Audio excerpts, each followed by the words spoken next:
Welcome to header tutorial. आज हम EVS के बिल्कुल एनसीईआरटी के टॉप क्वेश्चंस करेंगे। आज जितने ज्यादा क्वेश्चन हो जाएंगे हम उतने कवर करेंगे। ये सीरीज अब कंटिन्यू चलेगी। जैसे कि चलिए हम स्टार्ट करते हुए तो देखिए, सबसे पहले हम जानते हैं कि मैं आपको सिर्फ फैक्ट बताऊंगी, ठीक है, जिससे आपको जैसे एग्जाम में जैसे क्वेश्चन आते हैं तो उससे रिलेटेड आप फिर उसको एग्जाम में हमको कैसा रहता है कि ऑप्शन में टिक करना रहता है, तो आप एक ऑप्शन टिक कर सकते हैं। जैसे कि देखिए, रेशम का कीड़ा। अब अगर क्वेश्चन आ जाए कि रेशम का कीड़ा कैसे पहचान लेता है ना, कि इधर उसकी मम्मी है उधर उसके पापा है, तो कैसे समझ लेता है? तो वो समझ लेता है किससे? कई किलोमीटर दूर से ही पहचान जाता है। और वो किससे पहचान जाता है? गंध से, है ना। जो स्मेल रहती है बेटा, उससे वो पहचान जाता है कि यहाँ पर ही अपनी मम्मी है, अपने पापा है, अपने भाई बहन है, सब कुछ है। ओके, तो रेशम का कीड़ा अपनी गंध से पहचान लेता है। मच्छर कैसे पहचान लेते हैं? आपने देखा होगा कई बार ऐसा होता है हम बिल्कुल बातें नहीं करते, बिल्कुल शांत जगह बैठे हैं, है ना, फिर भी मच्छर हमारे पास आ जाते हैं। इसका क्या कारण है? तो मच्छर कैसे पहचान जाते हैं? खासकर अपने पैरों के जो तलवे होते हैं, है ना, उसकी जो गर्मी रहती है या फिर अपने शरीर से जो गर्मी रहती है वो जब निकलती है तो वो उसे क्या कर लेते हैं? स्मेल कर लेते हैं, है ना, और इससे वो पहचान जाते हैं। अब जानवरों में भी क्या होता है? देखने की, सुनने की, सूंघने की, महसूस करने की शक्ति होती है, हम ये जानते हैं। चलिए अब हम जानते हैं कि चींटी, आपने देखी होगी चींटी। चींटी चलते समय क्या आपने ऐसा देखा? बिल्कुल सीरीज में चलती, बिल्कुल लाइन बाय लाइन। तो इसका क्या कारण है? क्योंकि क्या होता है कि जब चींटियां चलती है तब वो जमीन पर कुछ ऐसा छोड़ती है जिसे सूंघ कर, जिसे स्मेल कर कर उनके पीछे और चींटियां चलती रहती है। तो चींटियां समझ में आया आपको कैसे एक के पीछे एक चलती है?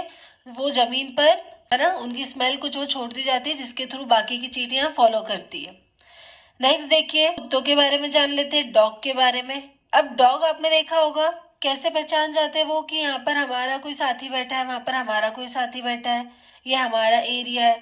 तो वे पहचान जाते हैं कि उनके मलमूत्र के द्वारा, है ना।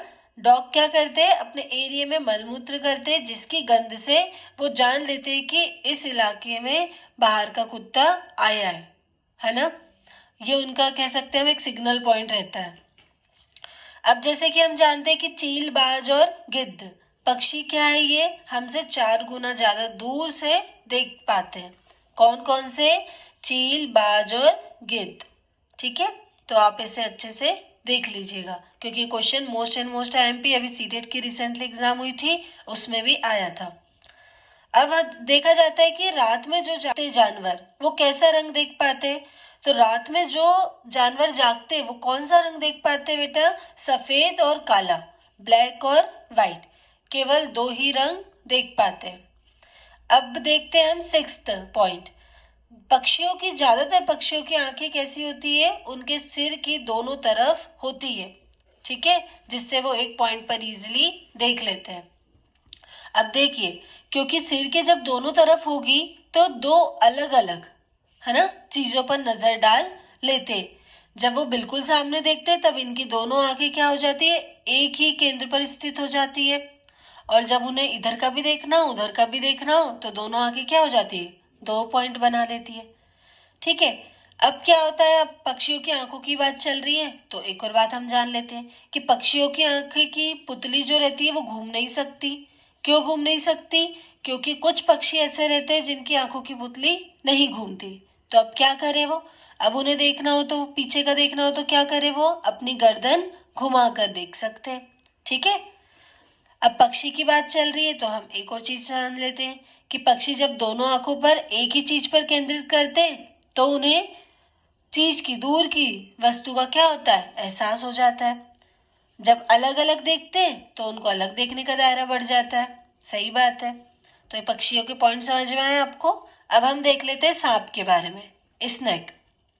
इसके भी कुछ फैक्ट जान लेते हैं हम कि सांप के बाहरी कान नहीं होते, मतलब सांप के कान नहीं होते।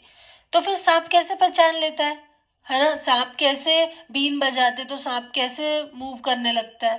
तो इसके पीछे एक कारण है। क्या कारण है? तो देखिए, जमीन पर हुए कंपन को ही वह सुन पाता है। अब आपको पता है कि सांप जो रहता है वो जमीन पर ही रहता है, तो जैसे ही कंपन होता है, जैसे कि बीन बजता है तो वाइब्रेशन हुआ।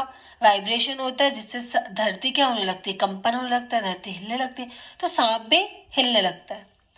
अब जैसे कि क्या होता है, पक्षियों का देख लीजिए। अब सांप के बारे में इतना समझ में आया आपको।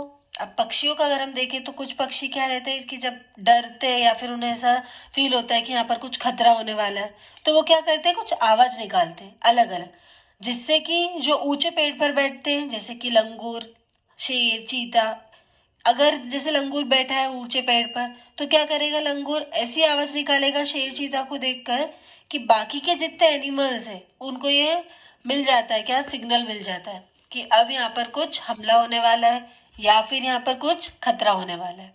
तो हमने कर ली डर की बात कि जब इनको डर रहता है तो ये क्या करते हैं। अब मछलियों के बारे में देख लेते हैं कि मछलियां जब खतरे की चेतावनी देनी हो तो वो कैसे चेतावनी देंगी, ये कैसी आवाज निकालेंगी, तो नहीं, मछलियां आवाज नहीं निकालती। मछलियां क्या करती है, बिजली तरंगों से देती है एक दूसरे को आवाज। ठीक है। अब जैसे कि ये मैंने आपको भी बता दिया था, और इनका एक फैक्ट देख लीजिए कि जब इन्हें पता रहता है कि यहाँ पर तूफान आने वाला है, भूकंप आने वाला है, तो ये जैसे कि पहले नॉर्मल रहते हैं, ठीक है, फिर ये क्या करने लगते हैं, अलग अलग से हरकतें करने लगते हैं, जिनसे अदर एनिमल को पता लग जाता है कि यहाँ पर कुछ अनहोनी होने वाली है। जैसे कि सन 2004 दिसंबर में, 2004 दिसंबर में आज सुनामी से, जब सुनामी आई थी तो कुछ समय पहले जानवरों ने क्या करना शुरू कर दिया था, अजीब अजीब सा व्यवहार करना शुरू कर दिया था। जो कहाँ पर आई थी, अंडमान की एक खास आदिवासी समझ गई, है ना। तो वहां की जो जगह जनता थी वो समझ गई कि एनिमल्स जो थे नॉर्मल नहीं है, नॉर्मल से अलग है, मतलब कि कुछ गड़बड़ है। तो इन लोगों ने क्या किया, वो इलाका तुरंत ही खाली कर दिया।